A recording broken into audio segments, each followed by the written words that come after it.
Lego videos வச்சு ஒரு போரே நடக்குதுன்னு சொன்னா நீங்க நம்புவீங்களா? கேக்குறதுக்கு கொஞ்சம் விசித்திரமா தான் இருக்கும். ஆனா இதுதான் நிஜம்.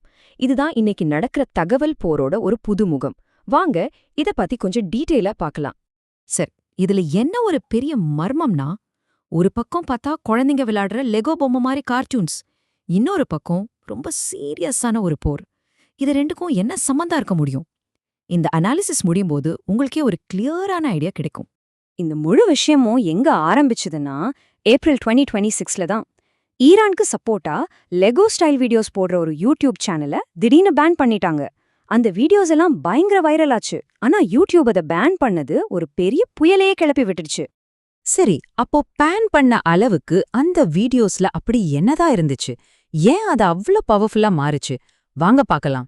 முதல்ல இதுங்க வெறும் சாதாரண கார்ட்டூன்ஸ் கிடையாது. இதெல்லாம் ஏஐ வச்சு உருவாக்குன லெகோ ஸ்டைல் அனிமேஷன்ஸ். அது மட்டும் இல்ல, பாட்டும் சரி, அதோட வரிகளும் சரி, சட்டுன்னு மனசுல பதிற மாதிரி இருந்துச்சு. முக்கியமான விஷயம் என்னன்னா, அவங்க அமெரிக்காவோட கல்ச்சரல் ரெஃபரன்ஸையே யூஸ் பண்ணி ஈரானோட பாயிண்ட சொன்னாங்க. இதனால தான் இந்த வீடியோஸ் அவ்ளோ வேகமா பரவுச்சு. ஓகே, ஸ்டைல் மட்டும் இல்ல, அவங்க பேசின விஷயங்களும் ரொம்பவே பவர்ஃபுல்லா இருந்துச்சு. பாத்தீங்கன்னா, எப்ஸ்டீன் ஐலண்ட் சர்ச்சை, மினாப் ஸ்கூல் பாம்பிங், காசா, ஆப்கானிஸ்தான், வியட்நாம், ஹிரோஷிமா, நாகசாக்கி, இப்படி அமெரிக்காவோட சர்ச்சைக்குரிய வரலாற்று பக்கங்கள் எல்லாம் வரிசையா அடுக்கிட்டாங்க. மால்கம் எக்ஸ், அடிமைத்தனம்னு எதையுமே விட்டு வைக்கல. சொல்லப்போனா இது வெறும் வீடியோஸ பத்தின விஷயம் கிடையாது. இது ஒரு பெரிய இன்ஃபர்மேஷன் வார், அதாவது தகவல் போரோட ஒரு சின்ன பகுதி தான். இந்த மாதிரி போர்க்களத்துல மக்களோட மனசையும் அவங்களோட கருத்தையும் ஜெயிக்கிறது தான் உண்மையான வெற்றி.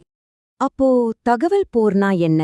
சிம்பிளா சொல்லணும்னா, இவங்களோட டார்கெட் ராணுவ தளமோ ஆயுதங்களோ இல்ல, மக்களோட மனசுதான்.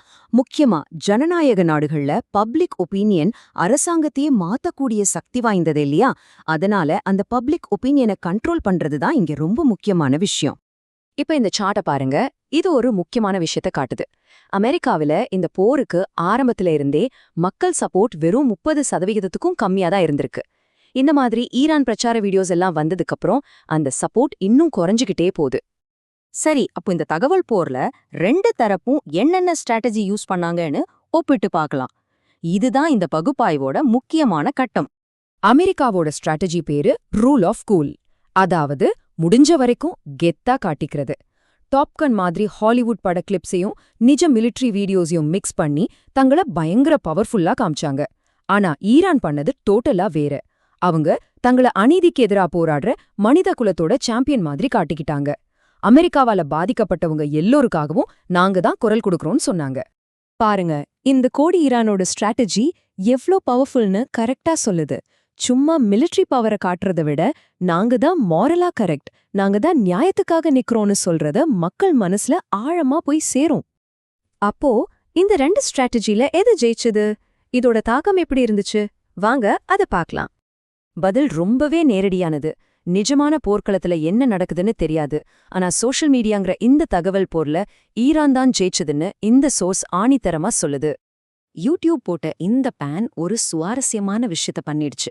அதுக்கு பேரு ஸ்ட்ரைசாண்ட் எஃபெக்ட். அதாவது, நீங்க ஒரு விஷயத்தை எவ்ளோ மறைக்க பாக்குறீங்களோ அந்த அளவுக்கு மக்களுக்கு அது மேல ஆர்வம் அதிகமாகி அதை தேட ஆரம்பிச்சிடுவாங்க. இங்கேயும் அதான் ஆச்சு. பேன் பண்ணதுக்கு அப்புறம் அந்த வீடியோஸ் முன்னாடி இருந்ததை விட இன்னும் வேகமா ஷேர் ஆக ஆரம்பிச்சது.